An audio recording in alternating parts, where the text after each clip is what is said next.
Good evening, everyone. Thank you so much for joining us. Our webinar tonight is Optimizing Premium Cataract Services, Growth, Patient Satisfaction, and Ethical Care. My name is Julia Lee, and I have the pleasure and the honor of being the AAOE Chair, Board of Directors Chair.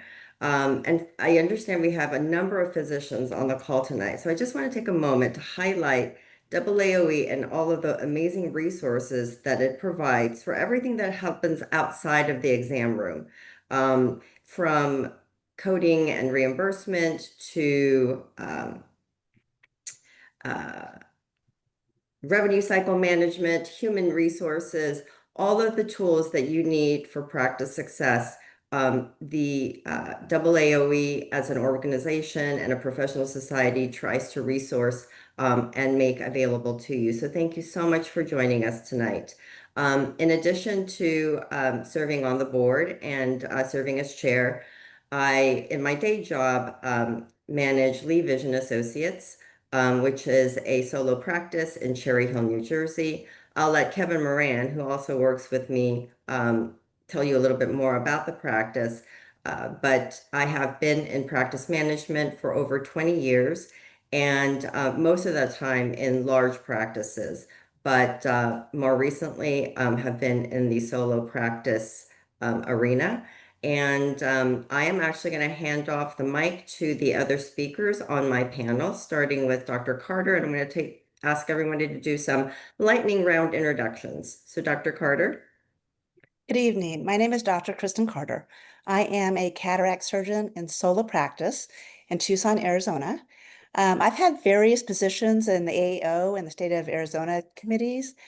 Currently, I am an editorial board member for INET for the cataract section. I'm also editorial board member for the Cataract Preferred Practice Pattern Committee, involved in editing and reformulating it for its next version. I'm also the Medicare Carrier Advisory Committee member meeting for the state of Arizona. In the past, I've been on the AAOE board, which was a great experience. I also have been the president of the Arizona Ophthalmological Society and a member of the AAO Health Policy Committee. Thank you. Jeannette? I am a risk manager with OMIC. My name is Kevin Moran. I work under Julia as the Care Coordination Manager at Lee Vision Associates. As she mentioned, it is a solo practice. I'm mainly responsible for all the surgical scheduling. I do manage the front desk operations as well. And when time allows or the schedule requires, I also do hop in to scribe. We're all cross-trained, so we kind of do a little bit of everything. Great. And Brittney? Hello, I'm Brittney Wachter. I'm the CEO of Excel Eye Center. We're a multi-specialty group in Provo, Utah.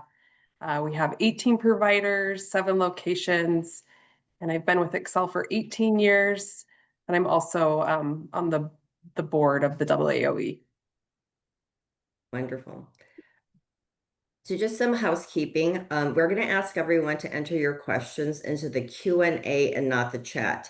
Academy staff are monitoring the Q&A for questions, and they're also going to be using the chat feature to drop some links and QR codes, etc., for you to access during the webinar. So please do not put your question into the chat.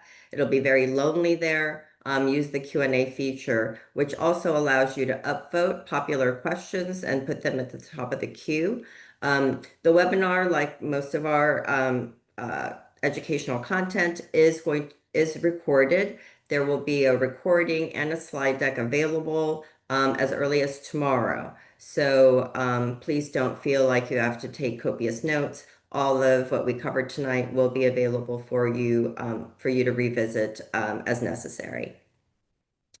These are our financial disclosures, our additional matter of housekeeping. And, there's probably no better way to start off a panel discussion than with a really depressing graph. But this actually has been our experience for the past 30 years. Medicare physician reimbursement has gone down and actually declined about 33% from 2001 to 2025, while practice expense goes up.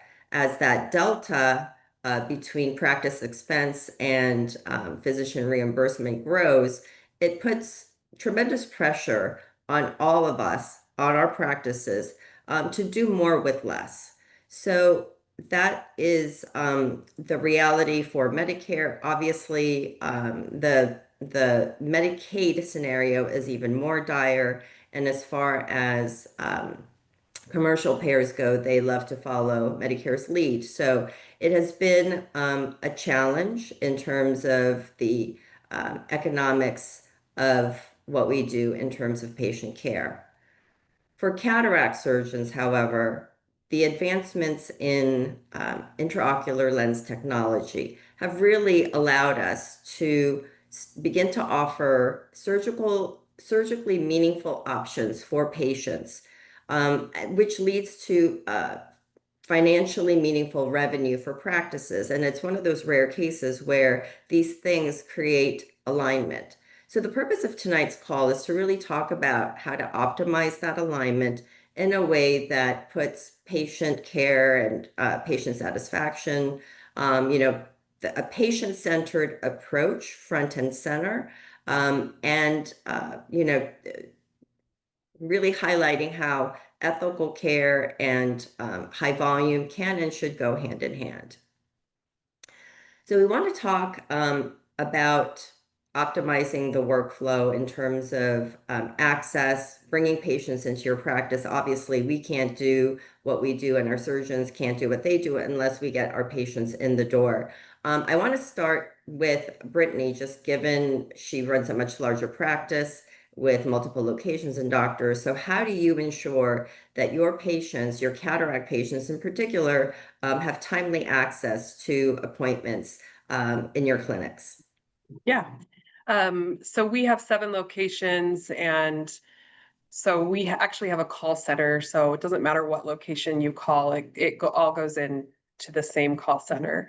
And so with that, and with the amount of providers we have, it's difficult to have just designated spots. So how we do it is we have eye exam spots and we have follow-up type spots. So if a cataract consult was calling in, they are scheduled at the next available eye exam slot, and obviously their patient preference on location and doctor and those types of things. But what differentiates for us is the event type, and that goes a long way. So once it's marked as a cataract consult in the event type, then that kind of triggers all of the next steps for us. If it's a patient who has extensive questions, like right off the bat when they call in, then a lot of times we'll schedule time with the surgery coordinator to ask those questions beforehand, just to help with reduce the chair time to help the surgeon when the patient does come in. So Brittney, I think in a prior conversation, you said you do send out some educational material to patients, new patients, before they ever walk through your doors. Is that the case? Yes. So that event type will trigger a messaging system, which we currently, if they have cataract consult, we are sending out videos prior, so that they can hopefully watch them. If they don't have opportunity to watch the videos, then we try to do it before the surgeon does come into the room. But that education is just helping them to understand differences with the different options and what cataract surgery even is. And so just to get them a little ahead of the game. Also, with all the different types of lenses, we provide a breakdown of monofocal lens, and then we kind of bundle everything else together as advanced technology lenses. So with the toric, multifocal, and the LAL, and then with those 4 options, we kind of break it down so they already know, like, okay, here's my vision goals. This is what, yes, these are my vision goals. So, okay, I already know it's going to be one of these, or any considerations that they might need to glare, those types of things are broken down. And then we always provide the estimate out of pocket, just because those are big talking points, and we're trying to be as efficient as possible to save time for the surgeon. So the patient is getting all this information as part of a sort of new patient welcome package. Yeah, so either with a text message, if that's their preferred communication, or email ahead of time. And then one final follow-up question for you. Are those videos, do they feature your own surgeons or are they like commercially produced? What does that content look like? Great question. So we actually use the AAO has some videos that that we use, and then we've created our own to kind of give them a breakdown. Okay, wonderful. So, Dr. Carter, I'd like to turn to you because I think in your practice, you actually have a combination of dedicated cataract evaluation slots and new patient slots. But could you talk a little bit about how you optimize patient scheduling? Sure. So we do have dedicated cataract consult slots. So patients who are coming in specifically for a cataract evaluation from a referring ophthalmologist or optometrist, they go on those slots. They are usually our cataract evaluations. A lot of times the ones coming from primary care may not be truly ready for cataract surgery. So we designate those specifically for ones coming from other ophthalmologists or optometrists. And then we also have new patient slots. Those are designated for patients who say, well, I think I might need cataract surgery, and my husband had surgery with you, and I'd like to come see you and have you check it out. So we do put those patients into new patient slots where it's not really clear if they're ready for surgery, but we are going to evaluate them and see where they're at, and then can counsel them on what type of eye conditions they have and where they are in the path of the cataracts, how far along they are. And Dr. Carter, do you have dedicated days or specific, do you group all your cataract evaluations into specific days or are they scattered throughout your clinic schedule? They're scattered throughout the clinic schedule. So they're kind of strategically put into the clinic schedule in ways to try to maintain our flow. Mm-hmm. And what about pre-appointment communications? Do you do anything similar to Brittney's practice? We do not. I think it's a great idea, and it seems like it works great for a lot of practices. For my small practice, I'm a solo doctor, solo cataract surgeon. And so what happens is the patients will come in for their evaluation, and then they'll go through the whole evaluation. We will get either corneal topography or keratometry readings before I see them, as well as the rest of the evaluation. I'll examine them and then talk to them about what types of lens implants that I think would work well for them. So in that way, I'm trying to focus it more on what they would qualify for. For example, if they have early macular degeneration that no one's detected yet, that's new news to them, and we need to talk about it and why they're not a good multifocal lens candidate. So I do have, we also show videos. My staff will actually show a video in the exam room before I go in based on what they're seeing. If they're seeing a lot of astigmatism, they'll show a cataract surgery video that also addresses toric lenses. Part of, as of your question earlier, part of the question is a commercially produced, part of the video is a commercially produced, part of it's me. So we produced our own videos that talk about not only the cataract surgery, but what you can expect before surgery, during surgery, and after surgery, so that the patients have a good idea of what the cataract surgery. So we do educate in the exam room before I see them, rather than sending out information. Mm-hmm. Great. And Kevin, can you talk a little bit about how Lee Vision Associates handles, patient access for cataract care? Yeah, so I think part of the benefit of being a solo practice too, we are able to answer all of our phone calls live. So when a patient calls, usually me, honestly, I will be the first to pick up and have that first, introduction with the patient. No waiting on hold or waiting, you have to listen to a recording or go through a number of different prompts. I think that really makes a lot of patients happy in the beginning. It sets the tone for the appointment. We also have no dedicated cataract evaluation slots. So, we're able to kind of slot these cataract patients when they call and they say, I think I need cataract surgery. Like, when can you get me in? We will just convert any new patient slot on our schedule to a cataract appointment. So, we can even get these patients in a couple days, certainly within a week or two. We're getting the cataract patients in. Kind of to go along with this, I think in communication workflow, all of the surgical patients that we work with, once they sit down with me, they get my business card and it has the office cell phone. So if a surgical patient has any questions, they can even bypass the front desk, which sometimes I'm not there. They can just call the surgical line, which is always manned by either me or the employee who works with me to help me with surgical stuff. So those kinds of things just cut down the amount of callbacks, waiting. It gets the patients into the office, into the exam room, which is the most important part. That's pretty much. Great. And the one other thing I'll add is that we have a pretty significant Korean patient population. So we do have a full-time staff member who's fluent in Korean, and that just makes a huge difference too. And she will handle their initial appointment scheduling, answer questions, sort of, verify insurance. And then she's the one that they would actually schedule with. So having covered the different ways that our practices schedule patient appointments, initially engage with patients, let's talk a bit about, what that patient experience is like once they walk through our doors. And I'd like to start with Dr. Carter because I think that when it comes to advanced technology lenses or premium cataract services, surgeon buy-in and expertise is really going to be the primary driver of success. And the physician's comfort in being able to explain and offer the many amazing options that are available for patients now. So Dr. Carter, can you talk a little bit about what the patient journey looks like in your practice once they get into your exam lane? Sure. So my solo practice, I've tried to make it a little different as far as I want it to be kind of a warm, inviting environment for the patients. And it's a very, we have like earth tones on the walls. I try to make it a calm environment, kind of a soothing environment so the patients don't feel rushed or anxious, and try to make it a little different situation than some of the primary care facility practices I've seen and been in before.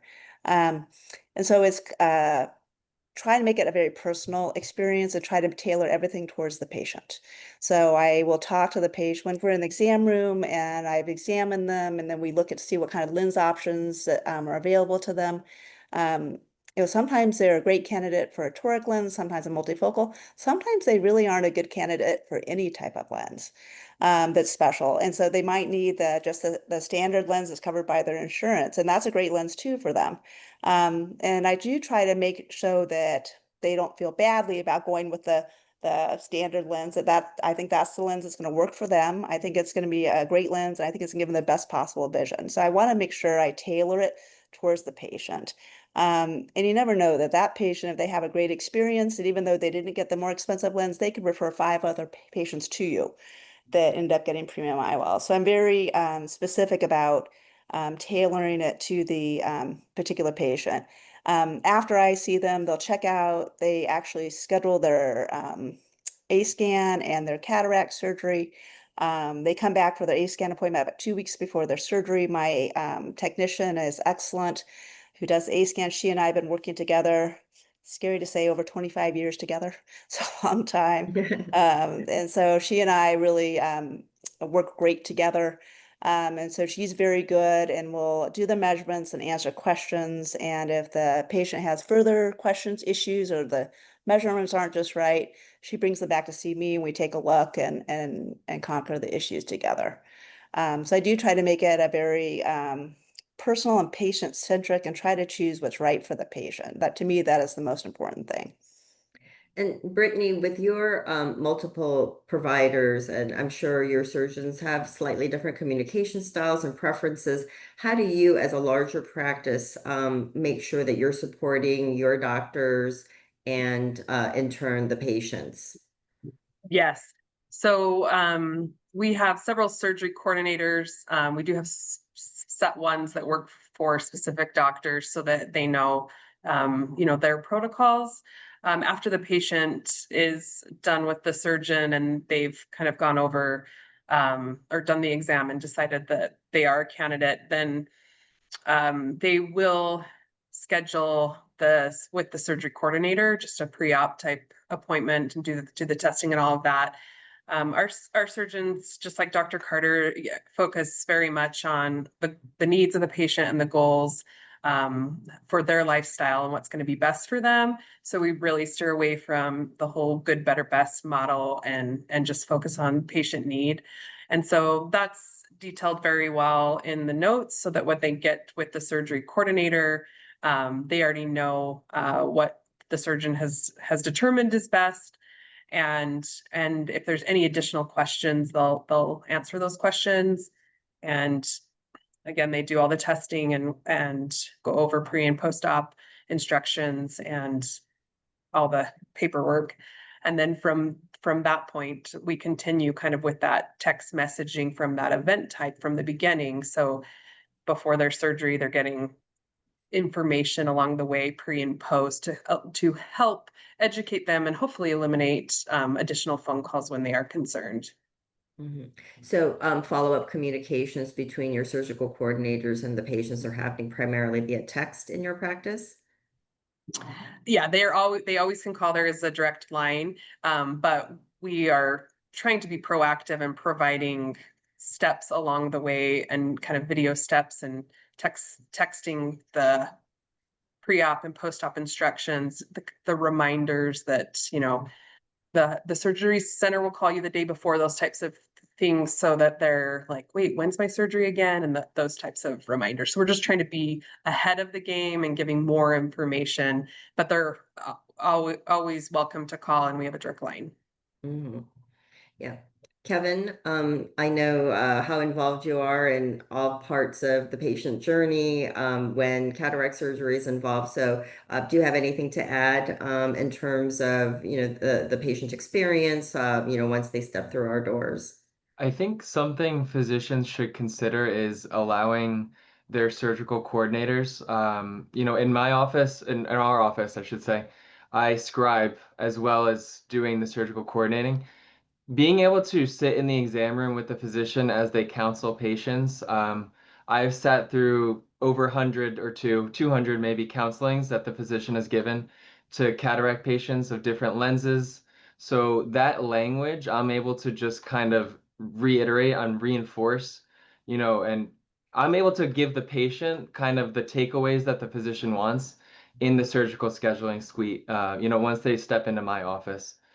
So I think that's really helpful. It allows me to have a deeper understanding of the benefits of the lenses, what the patient needs, all that kind of stuff. I think that's something unique about our office that probably a lot of schedulers don't have.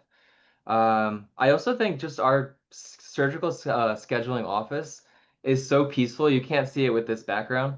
It is very well organized, well tailored. Julia designed this. So when the patients step in, they often say it's so calming, relaxing. I think that's important as well. You want the patient to feel just completely at ease.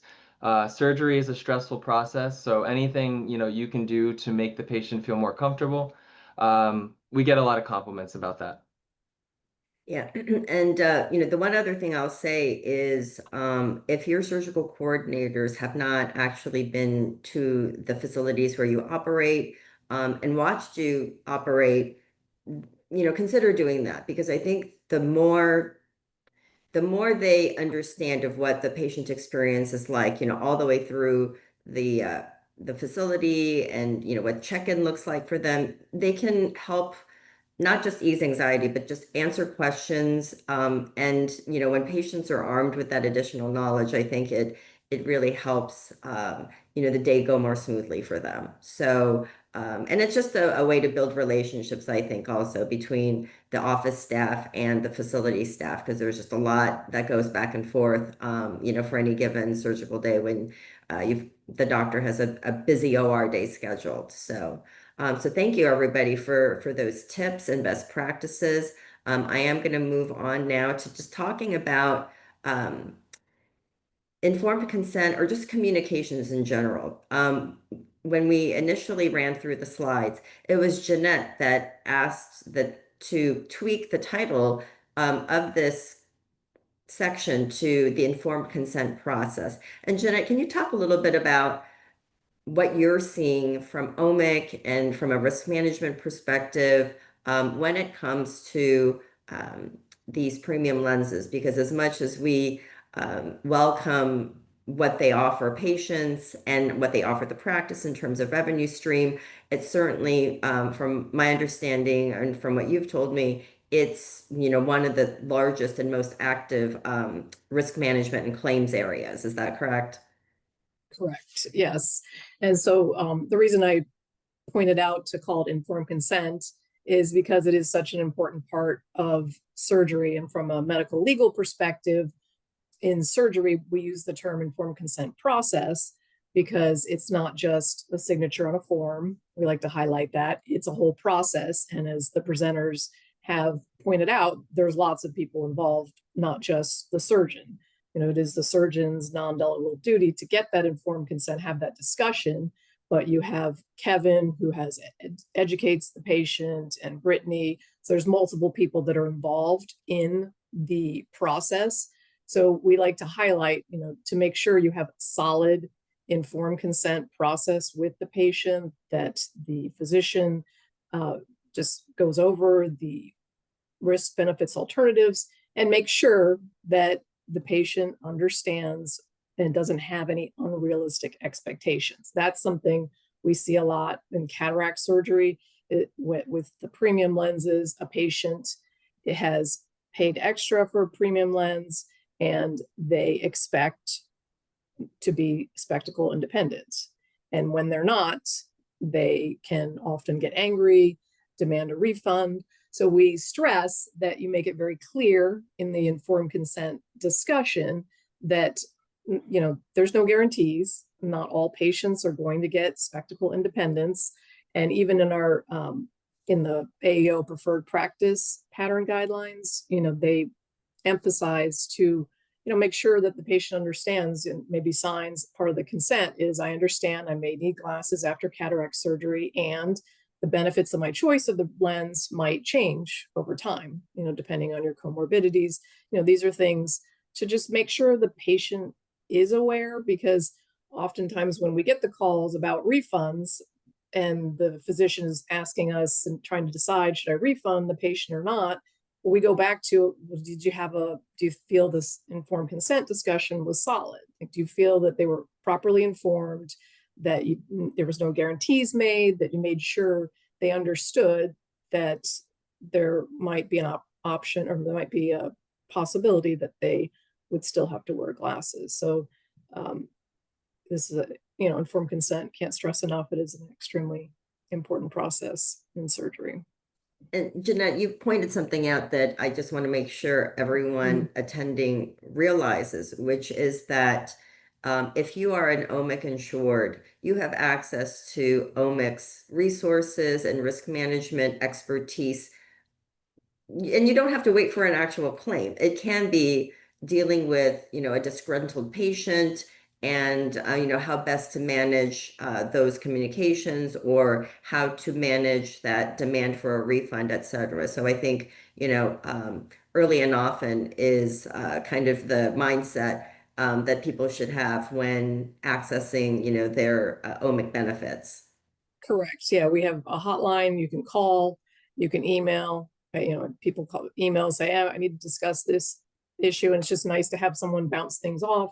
Sometimes you talk to claims, sometimes you talk to risk, but risk management is usually someone you talk to when you have a patient that is upset, or just asking us about systems and processes that you have in place. We can help do risk assessments and go through your systems and identify gaps in the process. Things like, say a patient, I'm not sure how you handle this, but say a patient changes their mind about the lens choice. I've heard this come up where the patient calls the scheduler, changes their mind. I don't want that lens. I want a different type of lens.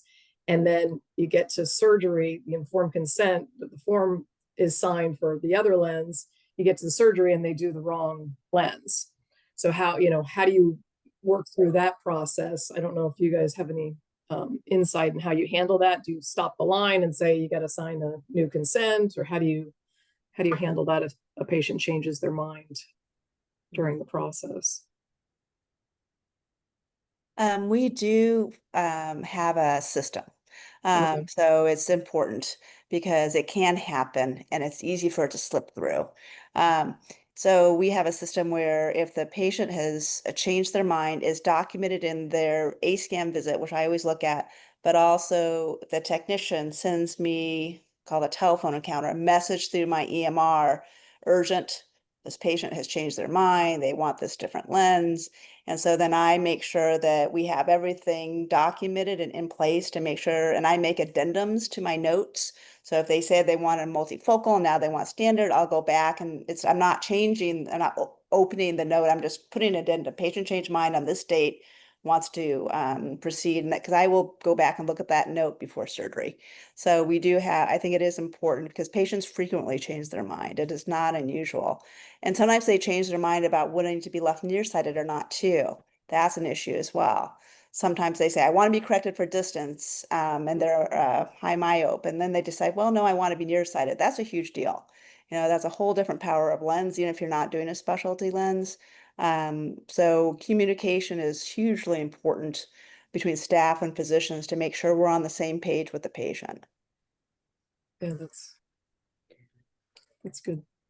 Yep, and I know we've been talking about educating the patient, providing them with resources, and now we have so many different channels that patients can access, whether it's our website or social media or the kinds of targeted patient education that Brittney does for her cataract patients. But Jeannette, can you talk a little bit about kind of that shift or divide between patient education and marketing / advertising, and sort of words of caution as you engage in communications that may take you from the education side of the spectrum to the more marketing and advertising side of the spectrum?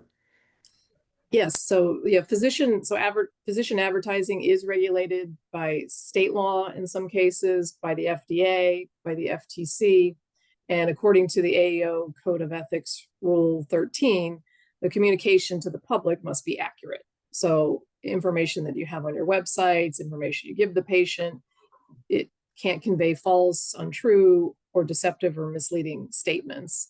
And deception can also be through omission of information. So for example, the words you use, we discussed this earlier about how do you call the lenses?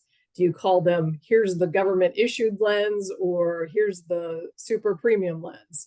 I'm exaggerating, but words matter. And if you're using, negative terminology for the standard lens, is that false advertising? Is that pushing a patient to the premium lens because of the words you use? And plaintiff attorneys will take that and they'll use that against physicians during litigation. We've seen them do that. It might not be the focus of the case, but they'll use it to make it look like the physician is just after getting the premium lens. So you want to be very careful about your advertisement, about what you're putting out there to the public. And as Dr. Carter had pointed out, you want to make sure your recommendations are what's in the best interest of the patient. I mean, that's the bottom line. So if you're doing that, you're recommending the lens that will serve their needs the best, then you don't have anything to worry about, as far as advertising is concerned. So, Brittney, kind of circling back to you, and in your larger practice, for solo physician practices like Dr. Carter's in our practice, that kind of that consistency of communication is a lot easier to manage. So how do you make sure that your team members across your locations are explaining and consenting and informing patients of their options and the financial responsibility component, for these lens upgrades? How do you make certain that that's consistent across, your organization? Yeah. So we have a process where the way that those signed consents and any correspondence with, financial responsibility and those types of things, those are all scanned in a certain way in the system. And so that it's easily to identify if one is missing. We also utilize that process in the billing process, because if any of those steps, the consent or any of that's missed, that affects also if the billing's going out, right? So each surgery coordinator is assigned specific doctors. And so the list of what happens the next day, they go through, or within 2 days. Now, if there's a change, which does happen, a similar process to Dr. Carter is that the provider is putting in an addendum, and then we're starting the process over, essentially, as far as checking consent, making sure that it matches, and all of those things. And then that list that they check prior to the surgery is also sent to the surgeon. And so if there's any discrepancies, that's the final check. Mhm. And I think we have a question here for Dr. Carter. The question is, do you then resign consent for the new lens in the OR? No, the patient has to come into the office and sign the consent. All the decisions and consents are done before surgery. I find it as a surgeon, I'm concentrated on the surgery, the patient, and to have someone else responsible, me responsible for getting that consent signed, I just don't think it's a good idea. So I think it's important, and if the patient's changing their mind, which is fine, they need to come into the office and sign the consent so that we're all on the same page and we're all understanding what the game plan is. Mhm. Got it. Thank you, Dr. Carter. And Dr. Carter, in terms of managing patient expectations, because I think that's a big component of what Jeannette highlighted as, potential trouble spots. How do you manage patient expectations? And are there any tools, visual aids that you use? What are your sort of go-to best practices? I used some tools before, but I didn't find them helpful. So I end up having just a conversation with the patient about, what are their expectations? Find out what their profession is seems to help as far as like what level of precision they are used to in their work life and in their daily life. Um, so I have a conversation with them. I also make sure they know that if we're putting in a specialty lens, that it does not guarantee they will never need glasses again for any distance. You still may need glasses for some distances, some activities. For multifocals, I make sure they know, for dim light, extended periods of reading, you're going to need glasses. And it's possible you could need glasses at times for distance. And so I make sure they know that the point of the lenses are to reduce your dependency on glasses, but they're not going to necessarily eliminate the glasses completely. So that's really important information for them to have. And it's also in my consent. I do use the OMIC consent for cataract surgery. I also find that patients don't always remember some of the things we talked about. Like I'll say, well, your vision's not going to be perfect because you have macular degeneration. So I have a special, what we call ocular conditions form that I created that it has what their condition is, the initial, we both sign, just acknowledging that this discussion happened. And I think sometimes seeing it on paper helps it sink in a little bit better too. Mhm. Mhm. Yeah, that's a great strategy for managing those patients with those other issues that can impact vision, even if everything about the surgery went perfectly. So thinking about then the conversation as it moves to the surgical counseling suite, Kevin, can you talk about, and you've already addressed a little bit the critical role that surgical coordinators play in reinforcing and sort of underscoring what the physician may have explained, but can you talk a little bit more about that and sort of how you ensure that the patients fully appreciate, their ability to choose and their understanding of, the financial responsibility that goes along with these enhancements? Yes, so our office does a good job of balancing, industry materials We do have the Panoptics and the Vivity brochures, visible, though patients do go home with those.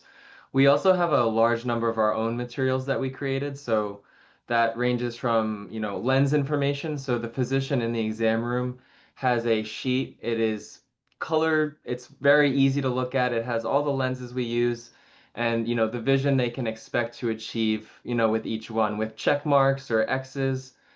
For example, the Panoptics, we would hope to achieve distance, intermediate, near. So when the patients are in the suite with me after that exam, I am, showing them that sheet again. Most people ask for it before I even take it out. They want to look at it again. The first thing I always start with is, the standard lens. This is what you can do. There's nothing wrong with this lens. If after surgery we may need glasses, if you're okay with that, then that's the best decision for you. We can stop there. But a lot of patients want to hear how much, the ATIOLs cost. So we do usually spend a good chunk of time discussing the out-of-pocket costs there. We do have some, sheets that we created to kind of make it easier for patients to call their insurance company if they wanted to get the insurance prices. For these high deductible plans, we don't like the surprises that patients get sometimes. Um, but I think we do just generally a really good job. A patient leaves, they have a good understanding, the standard lens is fine. I actually tell my patients about whether it's exact or not. I say about half our patients choose the standard lens. I think we do a little bit better than that in terms of conversion, but I say, half of our patients choose this one. So absolutely, whatever you would like to do is fine. Um, do you have anything to add, Julia, that our practice kind of does differently?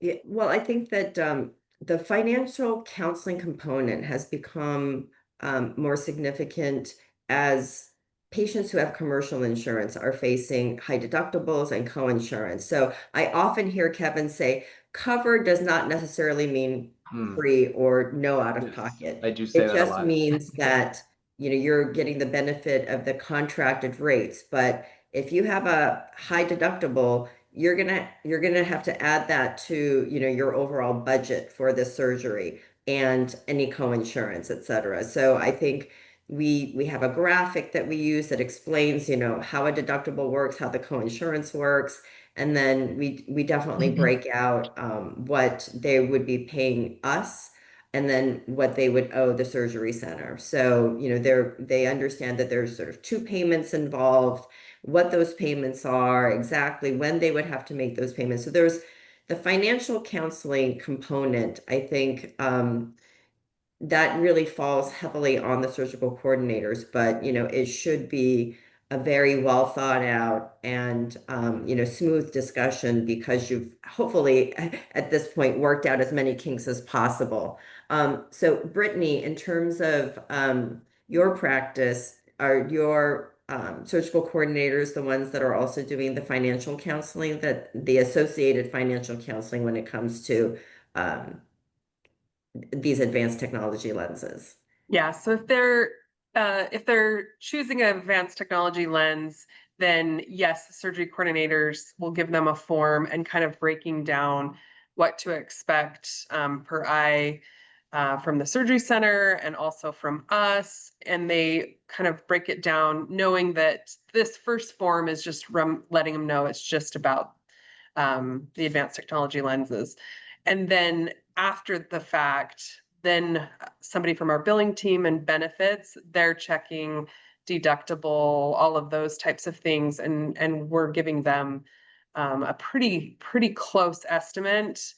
We try to be within $50 and we try to communicate that. So, there's that rare case where they all of a sudden change their insurance, really a few days before, but that's rare. And so we send that out ahead of time. We do expect them to pay their co-insurance and anything for the surgery ahead of time. So that's all collected. Somebody calls, we do a lot of payments through text message and that seems to be very successful, but we're just trying to provide all the information ahead of time. So there's just no surprises. And for the most part, at least where we're at, the surgery centers are billing, so quickly that the deductible a lot of times hits that. But we try to be very close so that there's just no surprises. And then with pricing, like I had said before, we break it down. We don't use industry. We have pamphlets if somebody really wants to take one about a specific type, but it's really just about vision goals, and then the consideration, and then they choose. Yep. Yep. Well, thank you so much, everyone. I So have a couple of related questions. May I sure. jump in? Yeah. Yep. So the first question is, if a patient that selects a premium lens is co-managed with an optometrist, is it customary and legal to split the additional out-of-pocket fees the patient pays? If so, is utilization of a fee-sharing service the best way to do it? That's a great question, and I'm actually addressing that head on in a couple slides. Okay. Thinking, is there Okay. anything else in the Yeah, chat? and then there was another financials question where when you discuss financials with the patient, do you give them an estimate on the surgery center cost or just inform them that there will be an additional cost from the surgery center? I think I could chime in there. For us at least, if it's an insurance, I'm not 100% sure on. There's a couple rare ones where it varies a little bit. I don't give an exact amount, but for the most part, it's a pretty accurate estimate, not down to the exact dollar, but within a couple, pretty good amount. What would you say, Julia?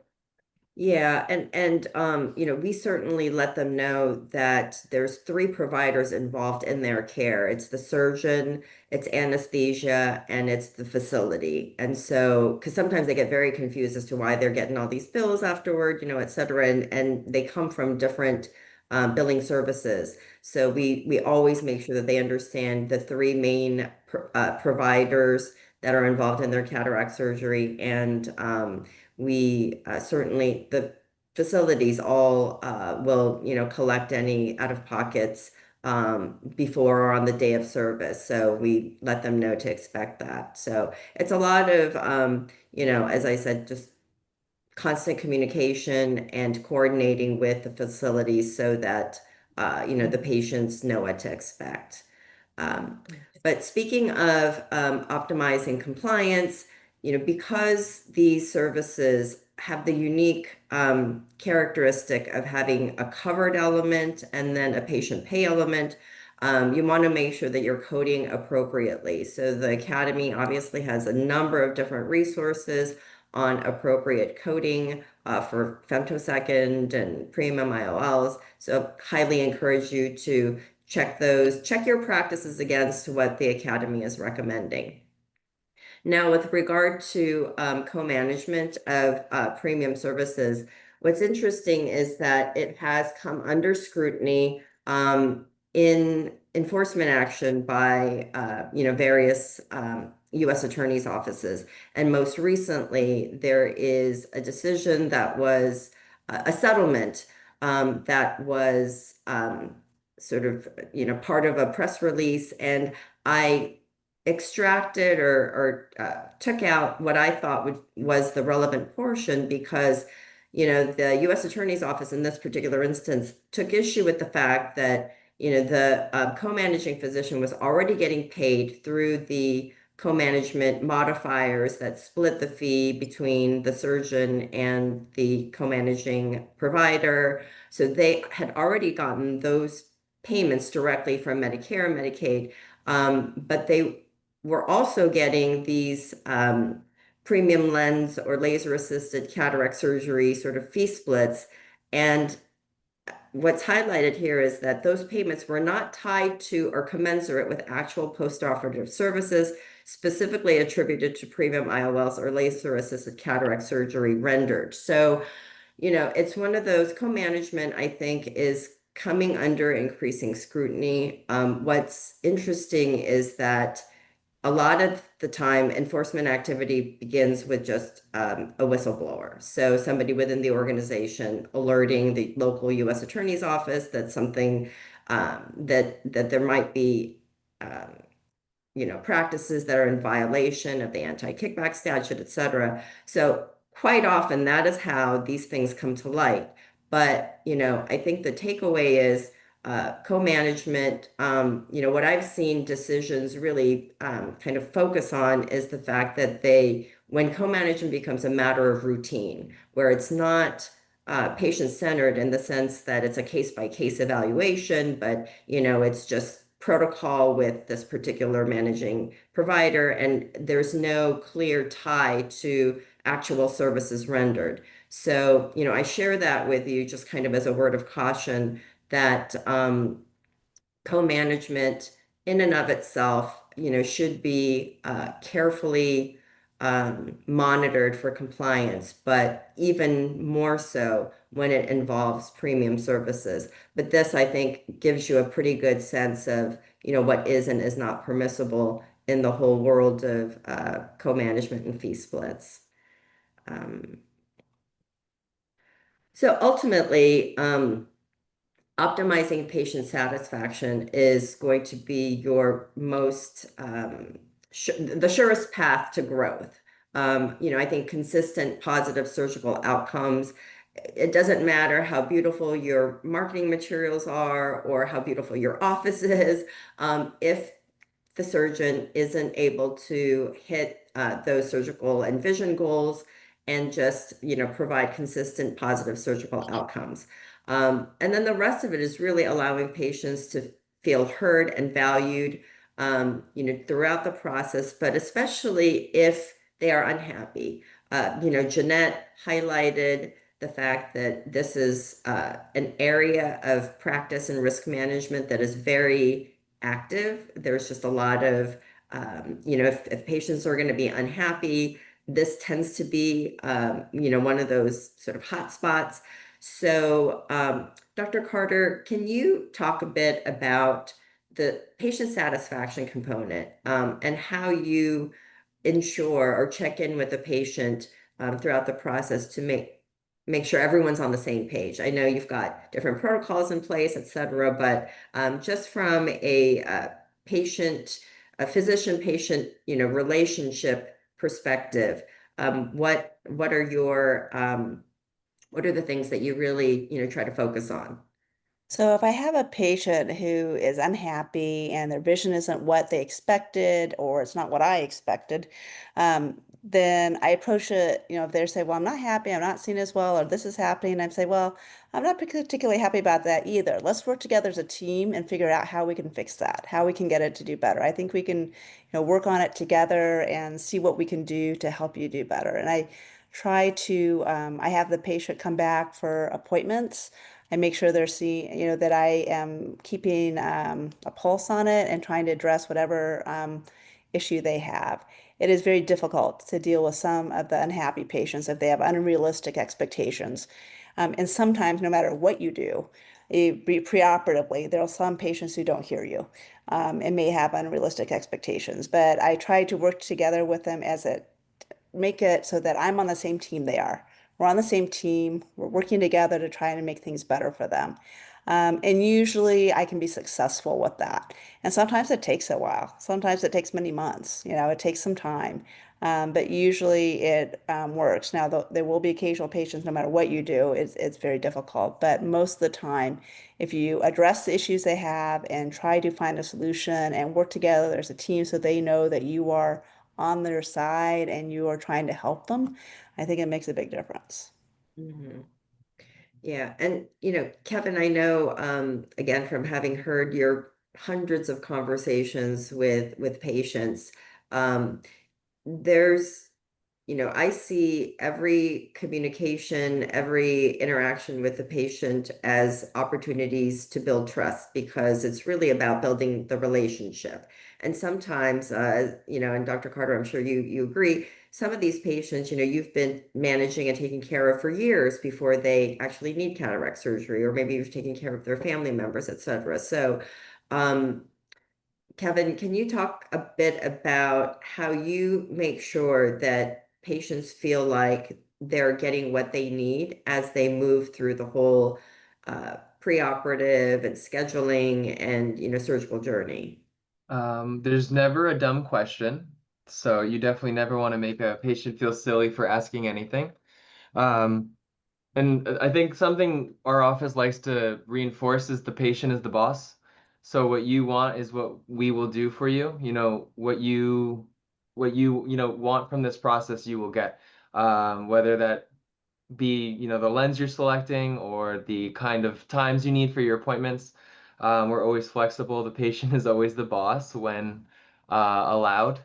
Um, I think what else do we do good? Yeah, and I also think it's just really going the extra mile when patients need us help just tracking down a Mm, PAT, or they're just not getting what if they're having trouble interfacing with their primary care providers. We will sometimes step in to just try to help facilitate if they're struggling with something with the surgical center, et cetera. So we often will, in addition to the regular things and the consents, et cetera, we really are there to help patients navigate the whole process.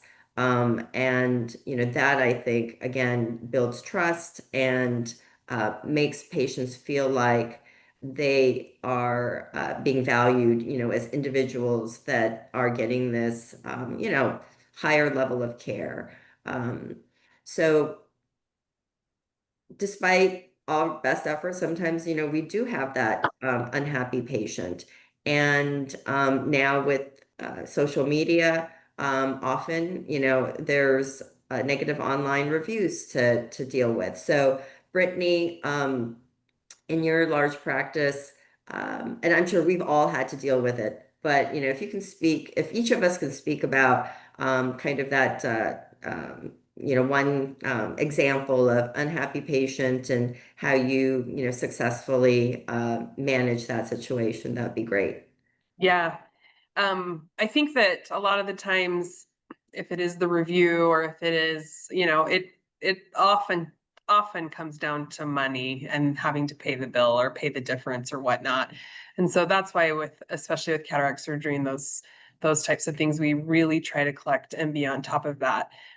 Because we know that when they, excuse me, when they leave reviews, that it's really hard to be able to defend yourself and those types of things. And so when a patient is having surgery, just like with Dr. Carter, I mean, our doctors are personally following up and checking in, and making sure that they know that, hey, we're here for you if you need anything. And then our surgery coordinators are also following up. And, on those rare occasions where maybe they write the bad review, we're reaching out immediately. What can we do? How can we? And a lot of times they just, want to talk. And once they get it out, we'll ask if what we can do and try to do our best, and always ask if they'll remove if that happens. But I think really it's just about listening and doing what we can to de-escalate. Mm-hmm. Dr. Carter, do you have anything to add? Yeah, I think we've all had negative online reviews. I think anyone in any profession has always there's always going to be someone. Um, I call the patient. So I call them and talk to them because I think you're right, Brittany. I think they want to talk, they want to be heard, they want to feel like they're being heard. And a lot of times that's all it takes. We talk about it, or I'll have them come in, or usually a lot of times that will resolve the issue there. But just to make sure, because I think the patients want to be heard, they feel like they weren't being heard, and it's a way to kind of diffuse and de-escalate the situation. Yeah, Kevin and I, you know, our unhappy patients, we fortunately can count on one hand, but there was one in particular who left just kind of, a scathing review about her. She was very unhappy with her surgical outcome. And what was funny is, we have pretty much across the board 5-star reviews, hundreds of them. And initially she said, I don't understand all these positive reviews. And then she modified it a little while later to like, well, the office staff is very nice. And then finally, like, she just took it down altogether because I think it became clear she was such an outlier in terms of, where she was versus everybody else, in these reviews. So um, sometimes it's sort of if all the other reviews are uniformly positive, then these one-offs not only keep you humble, but sort of signal that these are all genuine, real reviews and not fake ones that someone's posting. So I think that that kind of leads us to the wrap up of, metrics for success and kind of how each of us tracks success. I know there's a lot of practices out there that focus on conversion rates with financial performance goals, personal and practice conversion goals. There is a word of caution that we wanted to share in terms of staff incentives and bonuses that are tied to conversion rates. Jeannette, I know this came up actually in one of the cases that OMIC was defending, but can you just sort of share what that the having staff incentives and what that does to the fact pattern when you're talking about a claim scenario? Yeah, so we caution against having some kind of a bonus structure or talk to an attorney before you set up a bonus structure, because again, that could become part of the litigation. They find out that a premium lens was upsold because of the bonus that the employee was going to get. And then that just becomes an allegation in the case. Even if it's not the main allegation, they bring it up to talk about the credibility of the practice and the position. So we caution about having those bonus structures and making sure that you have talked to an attorney about if you have that process in your office. Right. Ultimately, I do think it's a matter of patient-to-patient referrals. Happy patients are going to kind of tell everybody they know, their friends and family. And I think that, this unique position of medically necessary surgery with options for non-covered enhancements, it's really something that, we as a cataract practice are very grateful to have in our lineup of revenue streams. So I just want to end the discussion with, what does success look like for each of you in your in offering this line of services to patients? And Dr. Carter, I'll start with you, and then I will do Brittney and Kevin. To me, success is a happy patient. If the patient's happy and they're happy with their vision, they're doing well, to me, that's huge. So that really is my definition of success. I also really am excited when I start seeing their family members, where they're sending their families, their friends, patients are sending their loved ones to me because they trust me and I did a good job for them. So those are the things that make me really excited and happy about how I look at if I've been successful in helping the patient. Mm-hmm.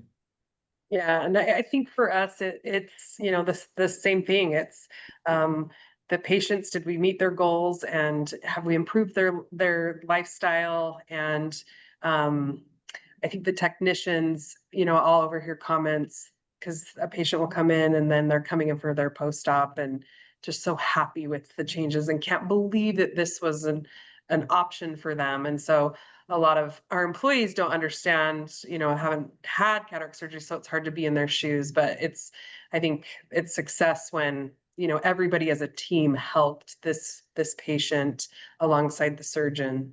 And I think that is success for us. Mm-hmm. Yeah, I think I agree with everything mentioned. And I just I'm one of those nosy employees. Even when I'm at the front desk, I will check on the vision of my surgical patients because I get a little invested in their outcomes. And I'm not even the physician. I'm super happy when they're happy because everyone feels good. It's a good feeling. Yeah, it's wonderful to be able to, operate on a patient and them describe it as life-changing. Or, they've never had vision, enjoyed vision that clear, ever before in their lives. So it's an amazing advancement that, again, I think we can really that alignment that I spoke about at the very beginning of the webinar, I think is genuine and, something that I'm very grateful for. So we are at the top of the hour. I don't know if there's any additional Yeah, questions. there's one question and one request, Kevin. It's for you. Would you please be able to share the forms that you were referring to? And, if you could share that with us staff, then we will drop it in a link with the recording when it gets posted in about a week. I think Yeah, I would so just okay, yeah. yeah, Go so ahead. Kevin and I will definitely select those. There are some, this is another plug for AAOE, but Brittney and I are teaching Practice Management Essentials. It's a Friday intensive. And I do share a lot of the forms, not just our surgical forms, but a lot of my greatest hits of forms in that course. But yes, we can take some of the forms that we have, some of our educational material, and you were happy to share them with the group as part of the post. They may not be ready right away tomorrow, but they will be eventually grouped with the recording materials. Is that okay, Yeah. Sigita and Jill? I know. Yes. And to the listeners, all of the forms that our volunteers generously contribute live on our website on the Practice Forms Library. So be sure to look for that under Practice Management Resources. And here's Jill posting the link. Thank you, Jill. So yes, that would be fantastic, Julia. One quick last question, if we have time. Mhm. And And that then is, I'm going to just put up the OMIC discount QR code while we take this last question. And this literally is the last slide. yes, and Jill will be posting the OMIC link as well in the chat, so look out for that. Okay, here goes our last question. In case optometrists are receiving fees, does it have to be through a third-party fee-splitting platform, or can optometrists be paid directly from the surgeon's office? I'm happy to take that one. Oh, Go ahead. Go ahead. No, go yeah, ahead, Brittney. happy to take that. We get this kind of stuff often with the size of our practice and the referrals coming in. And so obviously we absolutely cannot pay the optometrists. Optometrists should be setting their own fees and we set our own fees. Now, when you said in parentheses, do we use a third party to split it up? I've heard of providers where you can have a third party and you tell it, this is my portion, and they tell it and it tells the patient as like separately so that you're not engaging together. And what I've heard, we've never done anything like that or wanted to entertain that, but what I've heard is the fees and the additional amounts that each provider is paying to offer that service may not be worth it. But it's really important that there's never any arrangements, payment arrangements, two separate practices setting separate fees, and they should just never intertwine. Right. So everyone should be collecting directly from the patient instead of one party collecting something like a global and then cutting checks over to the other provider. So that's, where things get messy. And, as I said, the whole co-management relationship is coming under increasing scrutiny. So you just really want to make sure that each provider, so you're valuing your services. On the surgeon side, you're basically offering a patient a discount because you're not providing full global care. And then by the same token, the co-managing provider is sort of valuing, their part and collecting directly. Or if it's just for the underlying surgery, they're using the appropriate modifiers so that Medicare or other payers who recognize the same modifiers, do the fee split at the payer level. And most importantly, there needs to be a co-management consent and it needs to be patient's choice and never you need a signed consent that they actually want to go back. And those hard situations where they say, well, I don't really want to, but it's always what's best for the patient and what the patient wants. Right. So I think just to reiterate what we stated before, Co-management should not be routine, so that every patient from, you know, this outside provider is co-managed regardless of what the patient may or may not want. So that's the scenario that gets those practices into trouble. It really needs to be full disclosure, patient consent, and all of it. But and on that final note, Jeannette, is there anything you want to add? I know that OMIC has generously included this webinar as part of their risk management discount. Thank you so much. And it really is, you know, such a tremendous resource for ophthalmologists, having a med mal carrier that understands what we do day in and day out. And not only that, their risk managers and the attorneys they use similarly understand our world. So if a case does escalate and needs to be referred to defense counsel, you know, the attorneys that OMIC works with, my background obviously is law, and I worked on med mal cases in my prior history, but I've always been just amazed and impressed at how knowledgeable the defense attorneys are. They know their way around advanced technology, IOL. So it takes some of the edge off of a stressful situation.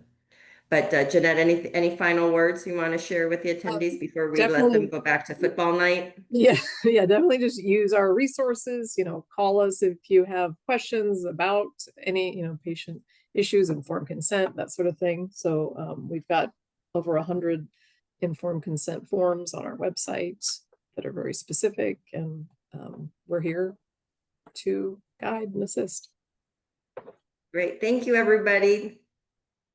Thank you. Thanks, everyone.